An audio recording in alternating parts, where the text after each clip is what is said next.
सप्रेम जय भीम, सप्रेम नमस्कार.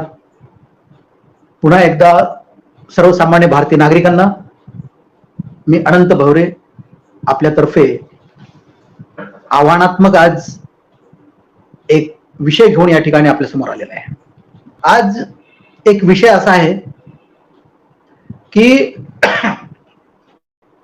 संविधान मंदिर संकल्पना घेऊन संविधान विरोधी शक्ती पुन्हा एकदा आमच्या देशावरती आणि संविधानावरती हवी होण्याचा प्रयत्न करत आहे. त्याचं कारण असं, नुकत्याच लोकसभेच्या निवडणुका पार पडल्या. विरोधी पक्षांनी हातात संविधानाचा ग्रंथ घेऊन सभा गाजवल्या आणि परिणामी इंडिया आघाडीला बऱ्याच पद्धतीनं लोकसभेच्या जागा मिळाल्या. ही परिस्थिती पाहून भाजपच्या आणि इंडिया आघाडीकडून प्रत्यक्ष अप्रत्यक्षरित्या RSS कडून जेव्हा याची दखल घेतली गेली आणि त्या माध्यमातून येणाऱ्या पुढील महाराष्ट्र, हरियाणा, जम्मू काश्मीर, झारखंड या चारही राज्याच्या आणि त्यानंतर फेब्रुवारी मधल्या दिल्ली मधल्या आणि इतर राज्याच्या निवडणुकामध्ये आपली भूमिका काय असावी या माध्यमातून रणनीती सुरुवात झाली.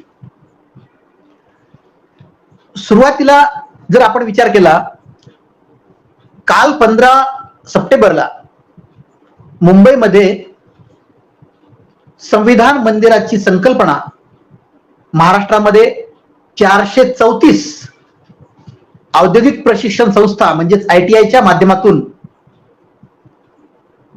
ही संकल्पना बाहेर आली आणि त्या कार्यशाळेचं उद्घाटन केंद्रीय मंत्री रामदास आठवले साहेब, कौशल्य विकास मंत्री केंद्रीय मंगलप्रभा लोढा साहेब, देशाचे उपराष्ट्रपती आणि राज्यसभेचे सभापती माननीय धनखड साहेब, त्यानंतर महाराष्ट्र राज्याचे राज्यपाल, इतर मान्यवरांच्या उपस्थितीमध्ये या कार्यशाळेची महाराष्ट्रामध्ये सुरुवात झालेली आहे. कार्यशाळा कोणती? की प्रत्येक ITI मध्ये संविधान मंदिर निर्माण करणे आणि त्या निर्माणाचा उद्देश की संविधानाची ओळख कौशल्य विकासाच्या माध्यमातून विद्यार्थ्यांपर्यंत आणि तरुणांपर्यंत पोहोचवायला पाहिजे, ही संकल्पना घेऊन या केंद्रीय मंत्र्यांनी त्या ठिकाणी आवाहन केलं. आता हा 15 सप्टेंबर 2024 म्हणजे संविधान दिनाच्या अमृत महोत्सवी वर्षाच्या निमित्त, ज्याला 75 वर्ष आता येणाऱ्या संविधान दिनाला पूर्ण होत आहेत आणि आजपर्यंत या संविधानातील जे काही अनुच्छेद आहेत, जे काही आर्टिकल्स आहेत, त्या आर्टिकल्स कडे पाहण्याची तसदी सुद्धा कधी न घेतलेलं हे केंद्र सरकार, जे संविधान विरोधी शक्तीचं सरकार आहे, असंविधानिक सरकार आहे केंद्रातलं आणि राज्यातलं, EVMच्या माध्यमातून जनतेच्या मूलभूत हक्कातील सर्वोच्च टोक असलेलं मताचा अधिकार सुद्धा यांनी हिरावून घेतलेला आहे. आणि अशा काळामध्ये आज संविधानाची ओळख तरुणांपर्यंत पोहोचावी आणि ITIच्या माध्यमातून तिथपर्यंत पोहोचावी या उद्देशानं या संविधान मंदिराची संकल्पना आज अधोरेखित 15 सप्टेंबर रोजी मुंबईमध्ये केलेली आहे. याला काय म्हणावं? चोराच्या उलट्या बंब म्हणायचं? केवळ राजकीय उद्देश डोळ्यासमोर ठेवून विनाशकाले विपरीत बुद्धी या माध्यमातून काहीतरी करायचं? या सगळ्यांचा जर विचार केला तर निश्चितपणे एक लक्षात घेतलं पाहिजे की सर्वसामान्य जनतेमध्ये ज्या पद्धतीनं इंडिया आघाडीनं संविधानाचं पुस्तक छोटंसं हातात घेऊन सभा गाजवल्या, अगदी त्याच पद्धतीनं संविधान मंदिराची संकल्पना घेऊन सर्वसामान्य जनतेला मूर्खामध्ये किंवा संभ्रमित विचार निर्माण करून आपली भूमिका बजावण्याचं काम हे केंद्र सरकार या ठिकाणी केलेलं आहे. विचार करा, संविधानाची निर्मिती कधी झाली? 75 वर्षापूर्वी. देश कशावर चालतोय? संविधानावर. आजपर्यंत किती प्रधानमंत्री झाले? किती लोकशाहीच्या निवडणुका झाल्या? 18वी लोकसभा ही. आतापर्यंत किती राज्यामध्ये निवडणुका झाल्या? किती राज्य सरकार येऊन गेली? या सगळ्यांची गोळाबेरीज जर केली तर आज 75 वर्षामध्ये कितीतरी सरकारे, केंद्र आणि राज्य, या संविधानाच्या माध्यमातून निर्माण झाली. परंतु ही सगळी सरकारे 100%च काय, 20% सुद्धा संविधानावर यांनी राज्य आणि केंद्र सरकार देश चालवू शकले नाहीत. आणि आज हे संविधानाचं पुस्तक हातात घेऊन आणि संविधान मंदिराची निर्मिती संकल्पना घेऊन समोर येत आहेत. याची कीव आणि लाज वाटण्यासारखी ही गोष्ट आहे, देशाला सुद्धा आणि सरकारला सुद्धा, आणि त्यातल्या त्यात जनतेला सुद्धा. जनतेला यासाठी म्हणतोय की ज्या पद्धतीनं आम्ही 75 वर्ष येथील राज्यात राजकीय पक्ष सर्वच पक्षांचे राजकीय नेते आणि त्यांची कार्यकर्ती मंडळी यांच्या माध्यमातून आम्ही उपकाराच्या भावनेतून आम्ही जगत आलेलो गेल्या 75 वर्षापासून. परंतु आम्ही कधी प्रयत्न केला नाही की संविधानामधील डॉक्टर बाबासाहेब आंबेडकरांनी यांनी जी 395 कोहिनूर हिरे समाविष्ट केलेले आहेत आणि ते केवळ आमच्यासाठी आहेत, ही कोहिनूर हिरे आम्ही कधीही समजून घेण्याचा कधी प्रयत्नच केलेला नाही. यामुळे आमच्या ह्या जनतेची मला लाज वाटते, कीव येते. ज्या धनगर साहेबांनी उपराष्ट्रपती आणि राज्यसभेचे सभापती ज्यांनी गेल्या 15 सप्टेंबरला मुंबईमध्ये याचं उद्घाटन केलं, त्याच धनगर साहेबांनी राज्यसभेचं सभागृहाचं कामकाज चालू असताना याच विरोधी पक्षांना बोलण्यासाठी संधी दिलेली नाही. आणि जेव्हा बोलण्याची संधी दिली नाही, गोंधळ झाला, त्यावेळेस यांनीच त्या राज्यसभेच्या सदस्यांना बाहेर काढलेलं आहे, अनेक वेळा सस्पेंड सुद्धा केलेलं आहे. त्यावेळेस तुम्हाला त्या संविधान मंदिराची किंवा संविधानाची आठवण होत नाही. जे काही मूल्य आहेत, त्यातले त्यात मूलभूत अधिकार आहेत, त्यांची तुम्हाला त्यावेळेस आठवण होत नाही. म्हणजे याचा अर्थ स्पष्ट आहे की तुम्हाला या संविधान मंदिराच्या संकल्पनेतून एक वेगळ्या प्रकारचं षडयंत्र तुम्हाला निर्माण करायचे. जनता दूधखोळी अजिबात नाही. जनतेला सर्व समजतं, परंतु जनतेचा एक नाईलाज आहे, हतबलता आहे. आणि ती हतबलता म्हणजे तुम्हीच आमच्यामध्ये जाती आणि धर्माच्या आधारावर पेरलेली विषारी ही संकल्पना. आणि त्यामुळं आम्हाला तुमच्या विरोधात संविधानाच्या माध्यमातून जे मूलभूत अधिकार आमचे होते, मताच्या अधिकारामधून तोही अधिकार तुम्ही हिरावून घेतलेला आहे. संविधान मंदिर संकल्पना सुचली कशी? सुरुवात पहा, गेल्या 2014 पासून ते आजपर्यंत या अमित शहा आणि मोदी सरकारच्या माध्यमात 10 वर्षामध्ये यांचा जर इतिहास पाहिला तर निश्चितपणे संविधान विरोधी शक्ती एकवटून त्यांनी पूर्ण निर्णय त्या हिंदू राष्ट्र बनविण्याच्या दिशेने घेतलेले आहेत. प्रथम जर आपण विचार केला तर जेव्हा सेंट्रल व्हिस्टाची निर्मिती करण्यासाठी 20,000 कोटी रुपयाची तरतूद केली आणि त्याची निर्मिती केली. ठीक आहे, इंग्रजांच्या काळातील संसद भवन आणि जुनी बिल्डिंग खूप जुनी असल्या कारणाने आणि आपल्या देशाला वेगळ्या पद्धतीनं पुढे नेण्याच्या उद्देशाने सेंट्रल व्हिस्टाची निर्मिती केली असं आपण गृहीत धरूया. पण त्या सेंट्रल व्हिस्टामध्ये जेव्हा त्याचं उद्घाटन झालं, त्या उद्घाटनाला जे देशाचे राष्ट्रपती प्रथम नागरिक आहेत, संविधानिक जबाबदार पद आहे, अशा माननीय राष्ट्रपती द्रौपदी मुर्मू यांना त्या उद्घाटन प्रसंगी बोलावू शकले नाहीत, बोलावलं नाही.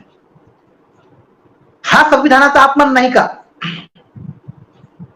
ही संविधानाचं अवमूल्यन नाही का, उल्लंघन नाही का?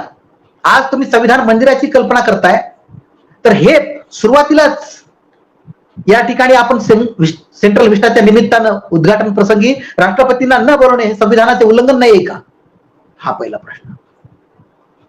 त्या सेंट्रल विस्टामध्ये धर्मनिरपेक्ष ज्या संविधान मंदिराची तुम्ही कल्पना आज मांडताय, त्या संविधानाच्या माध्यमातून जी धर्मनिरपेक्षता आहे, ती धर्मनिरपेक्षता तुम्ही सेंट्रल विस्टाच्या निर्मितीच्या बरोबर ती बाजूला फेकलेली आहे.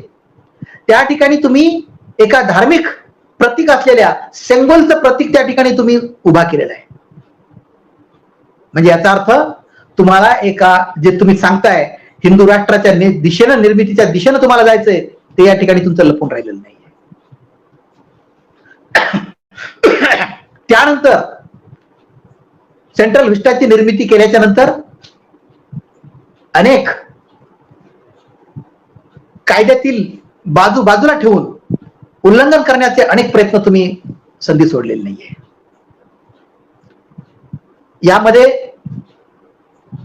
विशेषतः जेव्हा सर्वसामान्य जनतेला सुद्धा कळालं आणि त्यातल्या त्यात बुद्धिजीवी वर्गांना सुद्धा कळालेलं होतं की येणाऱ्या लोकसभेच्या निवडणुका या इलेक्ट्रॉनिक वोटिंग मशीनवर न करता बॅलेट पेपरवर झाल्या पाहिजेत, तरच आमचा मताचा अधिकार सुरक्षित असेल, असं जेव्हा वाटलं, तेव्हा सर्वसामान्य जनतेने रस्त्यावर उतरून सर्वोच्च न्यायालयाच्या वकील संघाने सुद्धा त्या ठिकाणी त्या ईव्हीएमचा अनुभव घेऊन त्या ठिकाणी जेव्हा नोव्हेंबर 2023 जेव्हा 4 राज्याच्या निवडणुका झाल्या, मध्य प्रदेश, तेलंगणा आणि मिझोराम, त्यावेळेस या ईव्हीएमचे अनेक घोटाळ्याचे पुरावे उघडकीस आलेले होते आणि त्या अनुषंगाने येणाऱ्या लोकसभेच्या निवडणुका कधीही ईव्हीएमवर होऊ द्यायच्या नाही यासाठी देशामध्ये आमच्या सारख्याने रान उठवलं. त्यावेळेस तुम्हाला संविधानातील मूलभूत हक्कातील सर्वोच्च टोक असलेलं या मताच्या अधिकाराकडे त्यावेळेस तुम्हाला संविधान दिसलेलं नाहीये. त्यावेळेस तुम्ही डोळ्यावर पांघरून घातलेलं आहे, त्यावेळेस तुम्हाला दिसलं नाही. परंतु जेव्हा लोकसभेच्या निवडणुकीच्या प्रचारामध्ये इंडिया आघाडीच्या लोकांनी, त्याच्यात राहुल गांधींनी आणि इतरांनी, जेव्हा तुम्ही स्वतः कधी काळी अमित शहा असतील, त्यानंतर इतर तुमची नेते मंडळी असेल, त्यांनी जाहीर केलं होतं, सभेमधून सांगितलं होतं की आम्ही जर 400 पार झालो तर आम्ही निश्चितपणे संविधान बदलू. हे तुमच्याच पदाधिकाऱ्यांचं, नेत्यांचं वक्तव्य आहे आणि हेच तुमची चूक विरोधी पक्षांनी हेरली, इंडिया आघाडीने हेरली. आणि हालाकी इंडिया आघाडीला सुद्धा 100% संविधानावर देश चालावा असं आजपर्यंत तरी वाटलेलं नाहीये.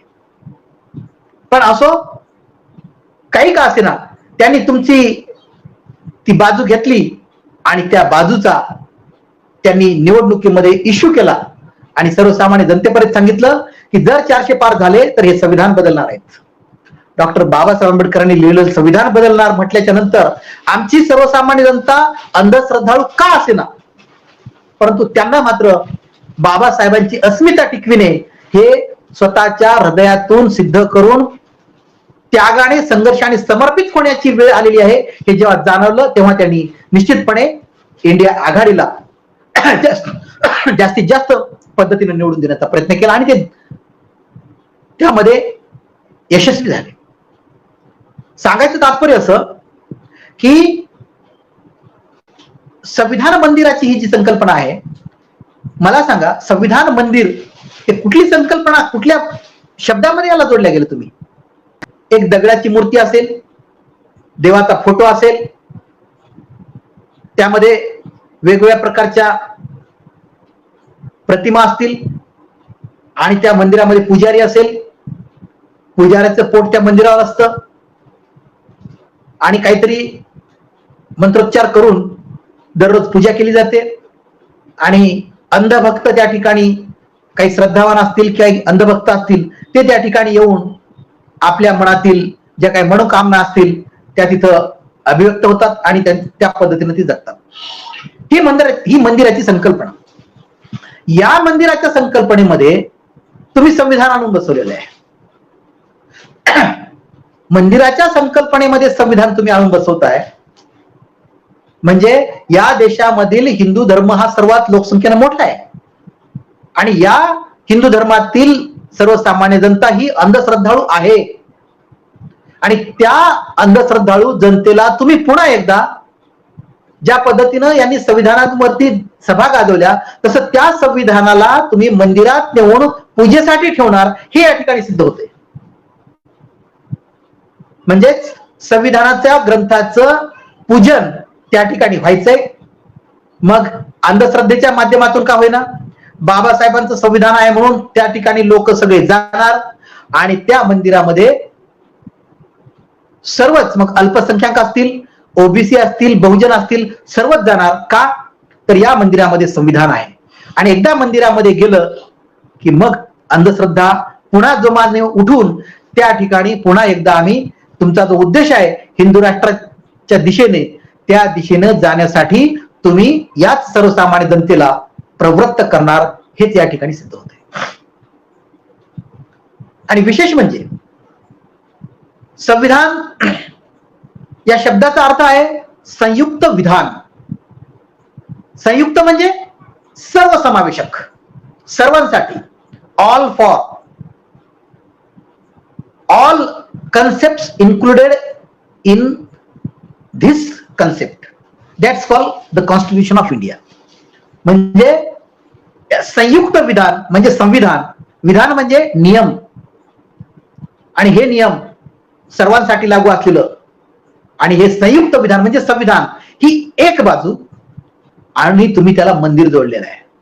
मंदिराची व्याख्या ही जी आता सांगितल्याप्रमाणे म्हणजे तुम्ही हिंदू राष्ट्र बनविण्यासाठीची शकल तुम्ही त्या मंदिरामध्ये संविधान ओतणार आणि ठेवणार आणि मग सर्वसामान्य जनतेला सांगणार तुम्ही या आम्ही संविधान विरोधी नाही आहोत. तुम्ही जेव्हा राहुल गांधीच्या त्या अमेरिकेतले भाषणाचा उल्लेख करून इंडिया आघाडी कशी संविधान विरोधी आहे हे दाखवण्याचा प्रयत्न केलेला आहे, परंतु तुम्ही त्या भाषणाच्या सत्यापर्यंत शेवटपर्यंत जा.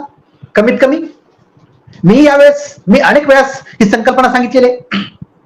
जेव्हा डॉक्टर बाबासाहेब आंबेडकरांनी या देशाची संविधानाची निर्मिती केली आणि त्यांच्या डोळ्यासमोर जो उद्देश होता तो हा की हजारो वर्षाच्या दूरदृष्टीचा विचार करून डॉक्टर बाबासाहेब आंबेडकरांनी या संविधानाची निर्मिती केलेली आहे. लोकशाहीतील जी मूल्य आहेत स्वातंत्र्य, समता, समानता, न्याय आणि बंधुता हे आज जे चार संकल्पना आहेत हे अतिशय महत्वाचे आहेत आणि या चारही संकल्पना नैसर्गिक न्यायावर आधारित आहेत. निसर्गाच्या तत्वज्ञानावर मूलमंत्रावर हे आधारित आहेत. ते कुठल्या एखाद्या फ्रेंच राज्यक्रांतीमधून आलेले नाहीयेत किंवा रक्तरंजित पाटामधून कधी आलेले नाहीयेत, तर ते निसर्गाच्या मूल्यावर तत्वज्ञानाच्या आधारावर असलेल्या तथागत भगवान बुद्धाच्या तत्वज्ञानामधून ते अधोरेखित झाले आहेत. आणि ही मूल्य जी लोकशाही मूल्य आहेत स्वातंत्र्य, समानता, समता, न्याय आणि बंधुता ही लोकशाही मूल्य या संविधानातून आविष्कारित होऊन ज्या दिवशी हे आविष्कारित होतील 100% एका रेषेमध्ये देशाचा सर्वसामान्यातला सर्वसामान्य शेवटचा नागरिक एका रेषेमध्ये जेव्हा प्रगतीवर येईल त्यावेळेस त्या क्षणापासून कुठल्याही आरक्षणाची गरज पडणार नाही, लागणार नाही. ही डॉक्टर बाबासाहेब आंबेडकरांची भूमिका राहुल गांधींनी अमेरिकेमध्ये अभिव्यक्त केलेली होती. आणि मीही सांगतो ही वेळ कधी येईल, 5 वर्षांनी येईल का, 10 वर्षांनी येईल का, 100 वर्षांनी येईल का, 1000 वर्षांनी येईल का, येणारच नाही हे सुद्धा आता सांगता येणार नाही. आणि म्हणून ही जोपर्यंत एका रेषेमध्ये सर्व लोकांना आणण्याची जोपर्यंत ही वेळ येत नाही तोपर्यंत हे आरक्षण, घटनात्मक आरक्षण, संविधानात्मक आरक्षण, SC, ST, OBC या सगळ्यांचं चालूच राहणार. त्याला कुणीही धक्का लावू शकत नाही. ही संकल्पना अमेरिकेमध्ये राहुल गांधींनी जी व्यक्त केली ती समजून घेण्याचा प्रयत्न न करता उतावीळपणे संविधान विरोधी शक्तीवाद्यांनी त्याचा बाऊ केला आणि इथपर्यंत गेले की त्या राहुल गांधींची जीभ छाटण्यापर्यंत त्यांची मदत गेली, कुणी त्या जिभेला चटके देण्यापर्यंत मदत गेली, कुणी त्याला विरोध करण्या म्हणजे सांगायचं तात्पर्य असं आहे की बीजेपीच्या या संविधान विरोधी शक्तीला एकतर उतावीळपणा एवढा आहे की पश्चातापाची वेळ येईल त्यावेळेस हे मौन धारण करणारे असतात. व्यक्त तर होता येत नाही पण मौन धारण करून गप्प बसणारे असतात. म्हणून या संविधान विरोधी शक्तीला आपण ताबडतोब ओळखलं पाहिजे आणि संविधान मंदिर बनवण्याची संकल्पना जी आहे, जी उपराष्ट्रपतींनी 15 सप्टेंबरला मुंबईमध्ये महाराष्ट्रातील 434 ITI साठी औद्योगिक प्रशिक्षण संस्थांसाठी त्या ठिकाणी निर्माण केली. आणि पहा विशेष त्यांच्यासोबत कोण होतं? केंद्रीय समाज कल्याण न्यायमंत्री रामदास आठवले. नाव बरोबर आहे एकदम, कारण तुमचं नाव भीमदास विसरले म्हणजेच रामदास आठवले, नावामध्ये नावाप्रमाणे आपण वागलेला आहात आणि तुम्ही त्यांच्यासोबत. आणि तुम्ही सांगताय त्या ठिकाणी काव्याच्या माध्यमातून की आमचं संविधान कुणी बदलू शकत नाही. म्हणजे गेल्या 75 वर्षापासून 70 वर्षापासून एवढी वर्ष गेले तरी अक्कल नाही आली, हेच या ठिकाणी मला सांगायचे. ना कुठल्या मंत्र्याला, ना कुठल्या सरकारला, ना राज्य सरकारला किंवा केंद्र सरकारला. साधी गोष्ट आहे. अनुच्छेद क्रमांक 109 ते 112, 109, 110, 111 आणि 112 या 4 अनुच्छेदानुसार या देशाचा राज्यकारभार करत असताना कर्ज काढू नये एवढं सक्त पद्धतीने सांगितलेलं असताना सुद्धा केंद्र सरकार प्रत्येक अर्थसंकल्पात तुटीचा अर्थसंकल्प सादर करतो आणि कर्ज आणि त्याचं व्याजासाठी इतरांकडे भीक मागतोय, RBI कडे भीक मागतोय, भांडवली बाजारामधून भीक मागावी लागते, जागतिक बँकेकडून पैसे मागावे लागतात, कर्ज मागावं लागतं. म्हणजे याचा अर्थ संविधान मंदिर इकडे निर्माण करताय आणि या ठिकाणी संविधानातील मूल्य तुम्ही जपत नाही. मी ओपन चॅलेंज करतो मोदी सरकार, भाजप सरकार आणि कालचे उपराष्ट्रपती ज्यांनी या ठिकाणी उद्घाटन केलं, सर्वांना ओपन चॅलेंज सांगतो, अजूनही वेळ गेलेली नाही. अजून सुद्धा वेळ कधी जात नसते, संधी ही शेवटच्या क्षणापर्यंत असते. पण खाळकन जर डोळे उघडलेत तर अजूनही सांगतो, आज या क्षणापासून तुम्ही संविधानावरती 100% देश चालविण्याचा प्रयत्न करा. येत्या 10 वर्षामध्ये त्याचे फळ बघायला मिळतील निश्चितपणे. 100% पण 100% देश चालवण्याचा प्रयत्न करा. तुम्हाला 10 वर्षामध्ये अशी फळं बघायला मिळतील तुम्ही कल्पना सुद्धा गेल्या 70 वर्षामध्ये केली नसेल. परंतु तुम्ही करणार नाही, करू शकणार नाही. तुम्ही तुमची कूटनीती जी आहे ती नीती या देशाला, या सर्वसामान्य जनतेला एका भयानक अशा अंधार गुहेमध्ये नेण्याची तुमची इच्छा आहे. अहो तुम्ही विजय मल्ल्याला वापस आणू शकत नाही देशामध्ये, नीरव मोदीला तुम्ही आणू शकत नाही. संपूर्ण जग फिरण्यामध्ये तुम्ही पायाला भिंगरी बांधून 10 वर्ष एक देश सुद्धा तुम्ही सोडला नाही परराष्ट्र धोरणाच्या नुसार. मोदी साहेब तुम्ही सगळ्या देशात जगामध्ये सगळीकडे फिरलात, परंतु तुमची एक कूटनीती परराष्ट्रीय धोरणामध्ये मुत्सदीगिरी चालू शकत नाही की तुम्ही विजय मल्ल्याला वापस आणू शकाल, तुम्ही नीरव मोदीला वापस आणू शकाल, तुम्ही त्या ललित मोदीला वापस आणू शकाल. तुम्ही या जे काही भगुडे आहेत या देशातून सर्वसामान्य जनतेचे पैसे लुटून पळून गेले आणि तिथं स्थायिक झाले, त्यांना तुम्ही आणू शकत नाही. का? तर तुमची आणण्याची इच्छा नाही.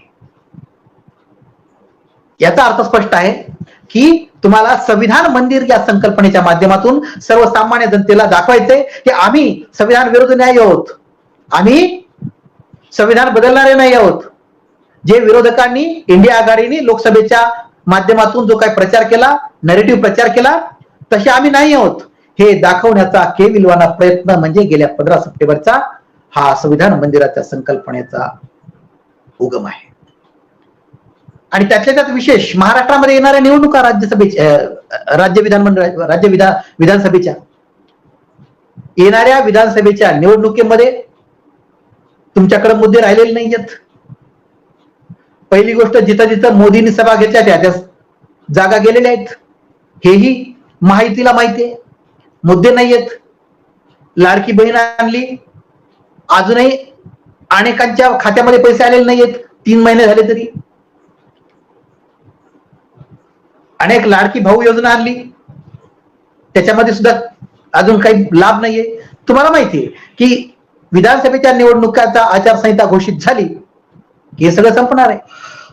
आणि जेव्हा संपणार तेव्हा आता त्यामध्ये गांभीर्य घेऊन काय उपयोग आहे. म्हणून जेवढा ओवापोह करून जो बाऊ केला तो भरपूर झाला, असं तुमचं मत आहे. या राज्यामधल्या बदलापूर प्रकरण असू द्या किंवा देशातलं मणिपूरचा आजही सुद्धा संघर्ष चालू आहे. आजच्या पेपरला सुद्धा संघर्ष चालू आहे त्यांचा. म्हणजेच अल्पसंख्याकांचं संरक्षण करण्यामध्ये केंद्र सरकार अपयशी झालेलं आहे. राज्य सरकार सुद्धा या बदलापूरच्या प्रकरणाच्या माध्यमातून अपयशी ठरलेलं आहे. एकतर मिंदे सरकार म्हणजे शिंदे सरकार हे असंविधानिक सरकार आहे. अजूनही सर्वोच्च न्यायालयाची टांगती तलवार त्यावर आहे. सर्वोच्च न्यायालय सुद्धा त्या ठिकाणी आपलं मौन धारण करून बसलेलं आहे.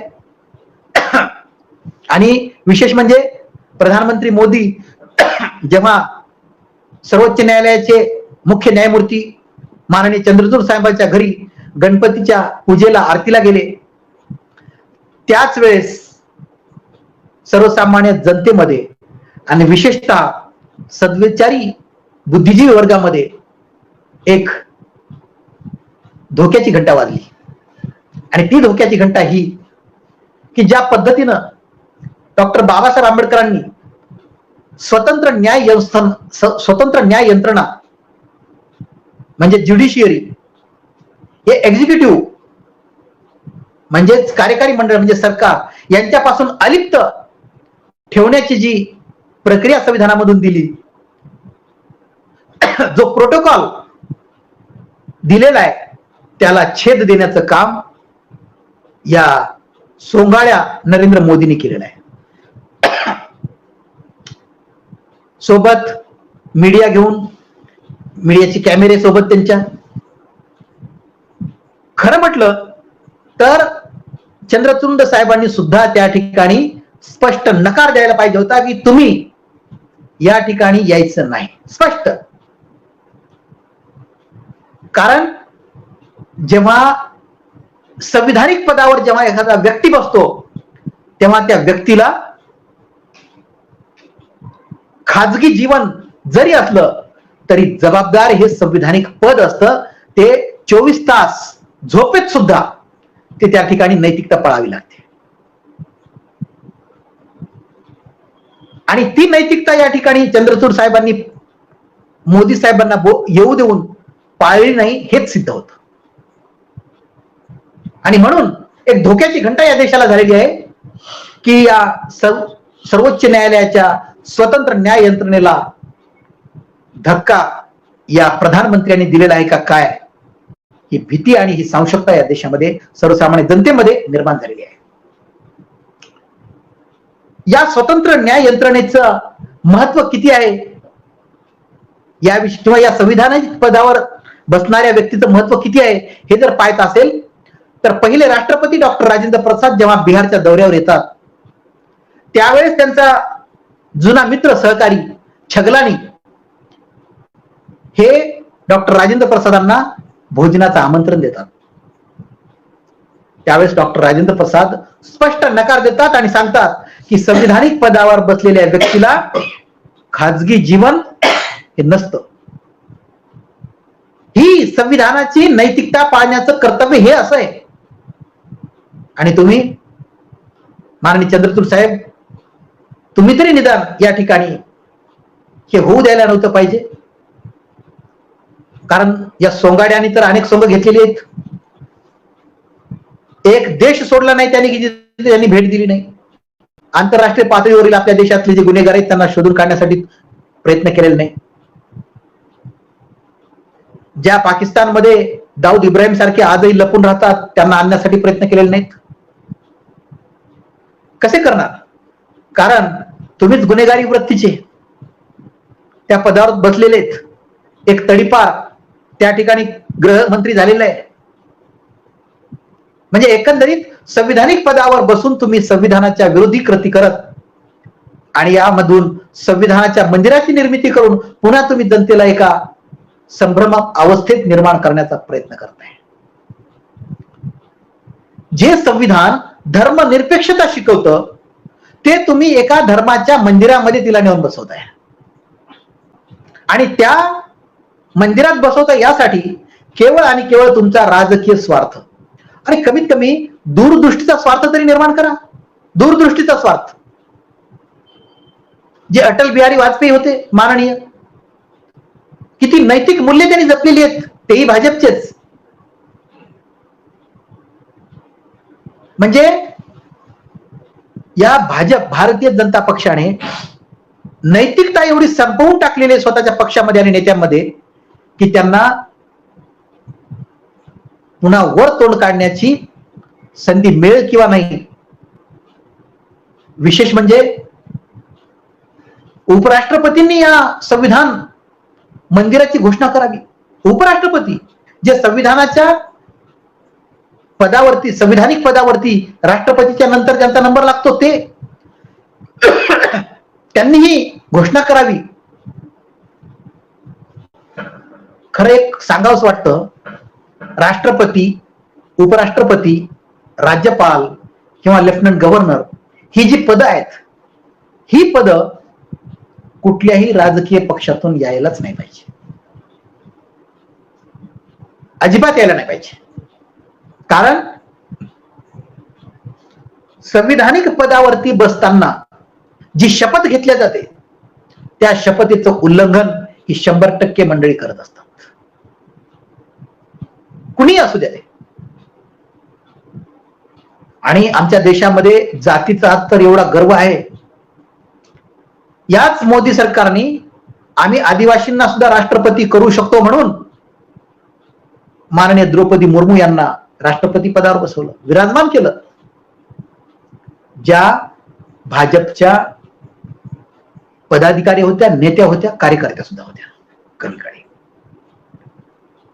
त्या पदावर बसवल्याच्या नंतर देशामध्ये एक संदेश गेला की आदिवासी सुद्धा या देशाच्या राष्ट्रपतीपदी बसू शकते. परंतु जेव्हा मणिपूर 1.5 वर्षापासून जळतंय, ज्यामध्ये आदिवासी महिला आणि आदिवासी जनता होरपळून मरते, त्याच आदिवासी राष्ट्रपती असलेल्या मणिपूरच्या बाबतीत एक शब्दही बोलत नाहीत.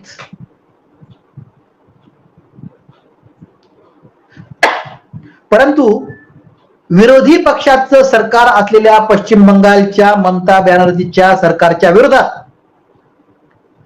कोलकाता ट्रेनी डॉक्टरच्या बलात्कार आणि हत्ये प्रकरणी याच माननीय राष्ट्रपती आता बस झालं म्हणून खंबीर भूमिका घेतात. ही संदिग्धता आहे. तुम्ही बदलापूरच्या प्रकरणाचं नाव घेत नाही. तुम्ही मणिपूरच्या अनेक 1.5 वर्षापासून जळत असलेल्या मणिपूरचं तुम्ही नाव घेत नाहीये. महाराष्ट्रातल्या अनेक प्रकरणाचं नाव घेत नाहीये. तुम्ही फक्त कलकत्त्याचं नाव घेता, कोलकात्याचं नाव घेताय. याचा अर्थ स्पष्ट आहे की तुमचा बोलता आणि बोलविता धनी, करता करविता धनी दुसराच कुणी आहे, जो RSS आणि BJP वादी आहे. आणि या माध्यमातून, या संविधानातून निर्माण केलेल्या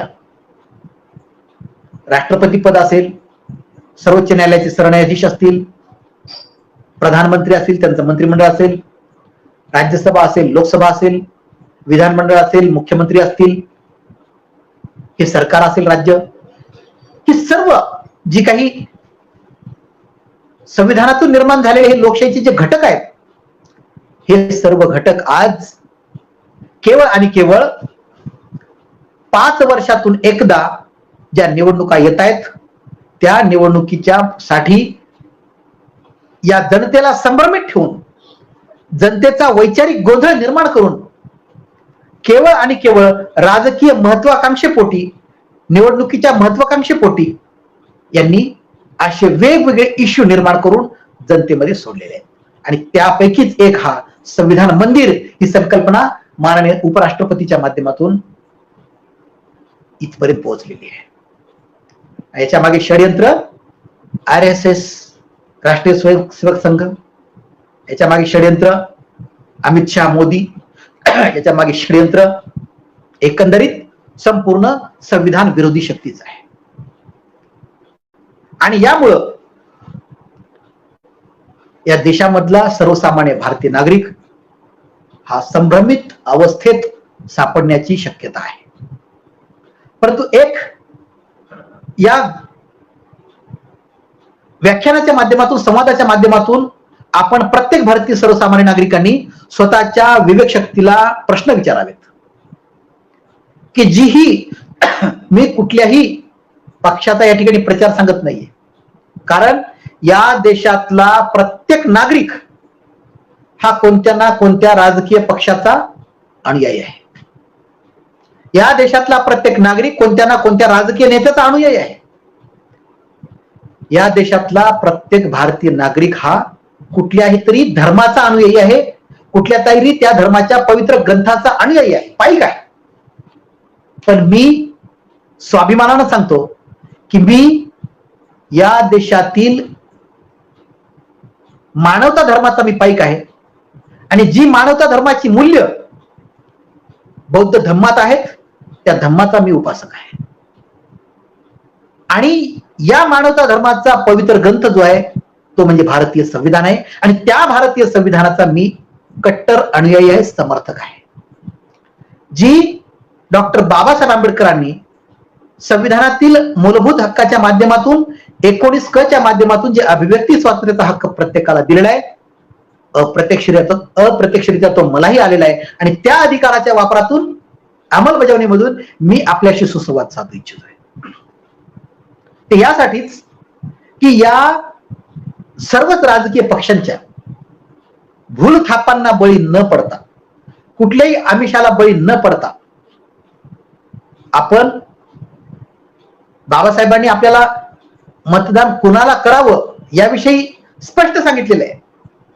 ते म्हणतात की ज्या उमेदवाराला तुम्ही उमेदवारी म्हणून निवडून देणार आहात तो तुमच्या हृदयातील सद्सत विवेक बुद्धीशी एकनिष्ठ असला पाहिजे, तो संविधान निष्ठ असला पाहिजे, तो न्यायदेवतेचा आणि राष्ट्रध्वजाचा सन्मान करणारा असला पाहिजे, तो कुठल्याही तुरुंगातून शिक्षा भोगून आलेला नसला पाहिजे किंवा त्याच्यावर न्यायालयाने किंवा प्रशासकीय न्यायाधिकरणाने ठपका ठेवलेला नसला पाहिजे, तो तुमच्या सर्व प्रकारे सार्वजनिक हित डोळ्यासमोर ठेवून त्याच्या परिकल्पना असल्या पाहिजे. मग तो रक्ताचा असो नसो, जातीचा असो नसो, धर्माचा असो नसो, काही गरज नाही.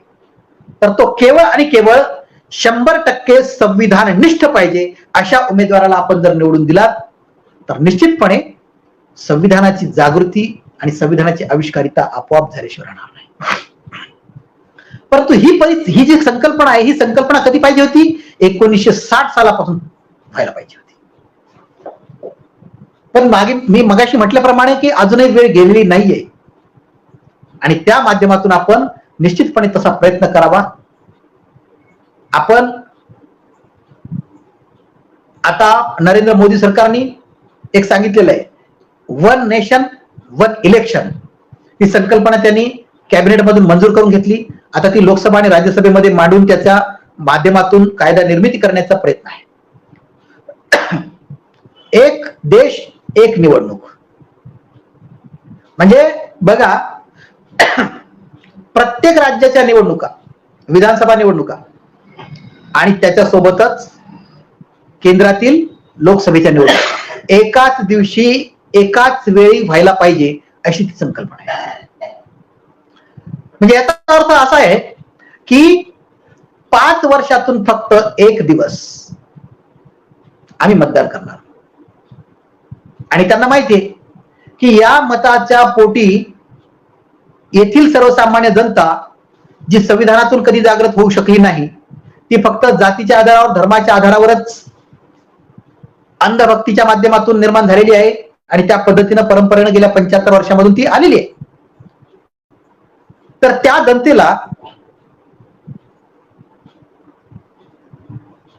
5 वर्ष संभ्रमित ठेवण्यापेक्षा किंवा त्यांना सद्विचारी न बनवण्यासाठी प्रयत्न करण्यासाठी 5 वर्ष प्रयत्न न करता फक्त एक दिवस जर त्यांना केलं, येणं प्रकारे सामदाम दंड भेदाच्या कूटनीतीच्या आधारे फक्त 5 वर्षातून एकदा त्यांना संभ्रमित अवस्थेत निर्माण करायचे आणि एकदा मतदान घेतलं, सरकार आलं, विषय संपला. म्हणजे या माध्यमातून या केंद्र सरकारला काय साध्य करायचे की केवळ आणि केवळ एक वेळेस फक्त आम्ही जनतेच्या समोर हात जोडून भीक मागायला आम्ही उभे राहणार. दोनदा तीनदा त्या ठिकाणी जाऊन अपमानित करून घेण्याची वेळ आमच्यावर येऊ नये यासाठी हा त्यांचा एकमेव प्रयत्न आहे. आणि हा प्रयत्न इंडिया आघाडी मधील जे काही लोकसभेतील किंवा राज्यसभेतील जे काही सदस्य असतील, माझ्या मते ते विरोध केल्याशिवाय राहणार नाहीत. कारण यामधून काही निष्फळ होऊ शकत नाही, काहीही फलदायक असं काही बाहेर पडणार नाही. आणि म्हणून या अशा प्रकारच्या वेगवेगळे ही जी षडयंत्र वापरतायत, वेगवेगळे नवीन प्रयोग करतायत. जेव्हा 2014ला पहिल्यांदा मोदी सरकार आलं त्यावेळेस राम जेठमलानी सोबत यांनी अग्रीमेंट केलेलं होतं आणि राम जेठमलानी त्यांना सांगितलं की तुम्ही त्यावेळेस अमित शहावर जी काही केस होती ती केस लढून तुम्ही जिंकून द्यायची या अटीवर त्या ठिकाणी राम जेठमलानींनी त्यांना सपोर्ट केला. आणि त्यांचं सरकार जर आलं, म्हणजे मोदी सरकारचं जर आलं सरकार, केंद्र सरकार, तर निश्चितपणे ती डील झालेली होती. आणि त्या पद्धतीनं जेव्हा सरकार निवडून आलं त्यावेळेस या दोघांनीही मोदी शहानी या राम जेठमलानीला दिलेल्या आश्वासनापासून हातवर केले. ताबडतोब राम जेठमलानी यांनी यांचं पितळ उघडं पाडलं आणि 2019च्या निवडणुकीमध्ये या जोडीला मतदान करू नका असं आव्हान राम जेठमलानी यांनी त्यावेळेस केलेलं होतं 2017च्या दरम्यान. आणि 2019ला पुन्हा ही जोडी आली आणि 2019 ते 24 या काळामध्ये त्यांनी सर्व काही लोकशाही आणि संविधान हायजॅक करून घेतले आणि त्या माध्यमातून 2024च्या निवडणुका आम्ही अबकी बार 400 पार करत आणि अर्ध्यापेक्षा जास्त राज्यांमध्ये आमचं सरकार आलं. म्हणजे आम्हाला घटना बदलण्यासाठी ज्याची कमीत कमी अट आहे ती आम्ही पूर्तता करू आणि संविधान बदलण्यासाठी आम्ही तत्पर असू. हे विधान जेव्हा त्यांच्याच कार्यकाळामध्ये त्यांचेच पदाधिकारी जेव्हा लोकसभेच्या 2024च्या निवडणुकीमध्ये जेव्हा सांगत होते, त्याचाच इश्यू महाविकास इंडिया आघाडीने घेतला आणि तो त्यांच्या पथ्यावर पडला आणि तो पथ्यावर पडल्यामुळं आज 240 वर हे अटॅक. म्हणजे एवढं मोठं षडयंत्र 2014 पासून चालू आहे. हालाकी हे षडयंत्र 1991 पासूनच चालू आहे. मूलभूत हक्कावर गदा आणणे काय, वेगवेगळ्या प्रकारच्या अनावश्यक घटना दुरुस्त्या करणे काय, हे 1951 पासून यांचं षडयंत्र चालू आहे. त्यानंतर 1976ला 42वी घटना दुरुस्ती करून सुद्धा त्यांनी चालवलं. आणि त्यानंतर जशी जशी संधी मिळेल तशी तशी ही संविधान विरोधी शक्ती वर काढण्याचा गेल्या 70 वर्षामध्ये प्रयत्न केलेला आहे. आपली डोके वर काढण्याचा प्रयत्न केलेला आहे. आणि 2014ला तर कंगना राणावत म्हणते की आता आम्हाला खरं स्वातंत्र्य मिळालं आणि त्या माध्यमातून 2014 पासून यांना जी संधी मिळालेली ती संधी यांनी सर्वतोपरी ईव्हीएमच्या माध्यमातून असेल, वेगवेगळ्या संविधानातील अनुच्छेदाचं उल्लंघन करून असेल, विरोधी पक्षांना संपवून असेल, छोट्या छोट्या राजकीय पक्षांना, प्रादेशिक राजकीय पक्षांना आमिष दाखवून असेल, ब्लॅकमेल करून असेल, अशा येन प्रकारे जसं इंग्रजांनी फोडा आणि राज्य करा जो नारा लावला होता, अगदी त्याच प्रकारे यांनी वेगवेगळ्या माध्यमातून आपल्या कूटनीतीच्या आधारे कुठल्याही टोकाला जाऊन यांनी ज्या पद्धतीनं देवेंद्र फडणवीस या राज्याचे गृहमंत्री उपमुख्यमंत्री म्हणता येणार नाही, कारण संविधानिक पदच नाही उपमुख्यमंत्री पद. तर गृहमंत्री म्हणत होते एका काळी, काही महिन्यापूर्वी, की अजित दादा सोबत आम्ही कधीही जाणार नाही, आम्ही अविवाहित राहू पण त्यांच्यासोबत जाणार नाही, असं म्हणणारे देवेंद्र फडणवीस आज कुणासोबत आहेत? तोच व्हिडिओ त्यांच्या समोर जर दाखवला तर ते निरुत्तर होतील, मौन धारण करतील. म्हणजे सांगायचं तात्पर्य असं, एवढी निर्लज्ज, षंढ आणि नपुंसक ही मंडळी जी संविधान विरोधी आहे, ही मंडळी आज संविधानाचं मंदिर निर्माण करण्यामध्ये निघालेली आहे. काय संविधान आणि मंदिर? ज्या संविधानामध्ये धर्मनिरपेक्षता आहे, कुठल्याही धर्माचा त्या ठिकाणी समावेश होऊ शकत नाही, ते एका हिंदू धर्माच्या मंदिराची व्याख्या निर्माण करून त्या मंदिरामध्ये संविधानाला बसवतात. एवढी धुदखुळी जनता किंवा एवढी सर्वसामान्य जनता मूर्ख आहे का? एवढी सुद्धा तुम्हाला या ठिकाणी जर कल्पना येत नसेल, समजत नसेल, तर तुमच्या इतकं एकतर अज्ञानी समजू किंवा एकतर तुम्ही विनाशकाले विपरीत बुद्धीच्या माध्यमातून मार्गस्थ आहात, हेही सिद्ध होतं. आणि सांगायचं तात्पर्य एवढ्यासाठीच की या संविधान मंदिराची संकल्पना ही या RSSच्या आणि भाजपच्या या संविधान विरोधी शक्तीच्या एका कूटनीतीचा एक भाग आहे. आणि हा केवळ आणि केवळ यामध्ये कुठल्याही प्रकारचं तथ्य नाहीये. फक्त एकदा निवडणुका झाल्या विधानसभेच्या महाराष्ट्रातल्या आणि इतर राज्यातल्या, आणि हे कुठपर्यंत चालू राहणार आहे? 2029च्या लोकसभेच्या निवडणुकीपर्यंत हे सगळे वेगवेगळ्या प्रकारचे षडयंत्र चालणार आहेत. आणि तत्पूर्वी 2029च्या लोकसभेच्या निवडणुकीच्या पूर्वीपर्यंत ही RSSची आणि बीजेपीची ही जी खेळी आहे, यांच्या विकृत डोक्यामधून काय काय येईल ते सांगू शकत नाही आपण. आणि या विकृत डोक्यामधून निघालेली ही एक अफूची गोळी आहे की जी संविधान मंदिराच्या माध्यमातून आम्हाला त्या नशेमध्ये घेऊन जाणारी आहे. आणि त्या मंदिरामध्ये मग संविधान म्हटलं, यांनी अनुभव घेतलेला आहे की इंडिया आघाडीने केवळ हातात पुस्तक घेतलं आणि सभा गाजवल्या आणि आमच्या जागा कमी झाल्या. ही सर्वसामान्य जनतेची, संविधानवादी जनतेची ही मनातली बाजू यांनी ओळखली. आणि म्हणून यांना संभ्रमित करण्यासाठी, आम्ही तसे नव्हतो हे दाखविण्यासाठी या संविधानाच्या मंदिराची संकल्पना पुढे आली. आणि ही पुढे आली आणि त्या पुढे आलेल्या संकल्पनेमधून मग या जनतेला, जी संविधानवादी आहे, अल्पसंख्याक आहे, ती सुद्धा इकडे येऊ शकते, ही संकल्पना त्यांची मानसिकता झाली, हा गैरसमज झाला. परंतु तसं नव्हे. आम्ही जरी आम्ही संविधानवादी अल्पसंख्याक असलो तरी आम्ही बुद्धिजीवी आहोत. सत्य असत्य, कुशल अकुशल सर्व गोष्टी आम्हाला समजतात.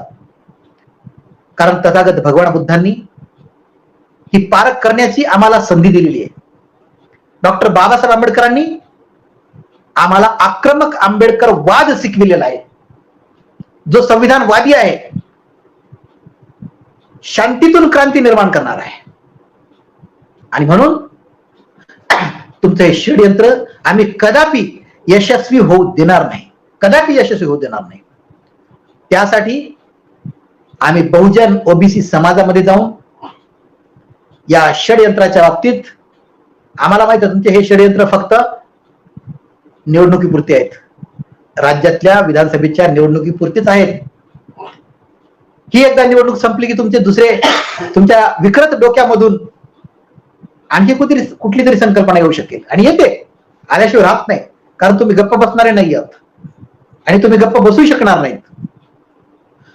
कारण विकृती ही कधीच संपू शकत नाही, जो मेंदू भ्रष्ट झालेला आहे त्यामधून.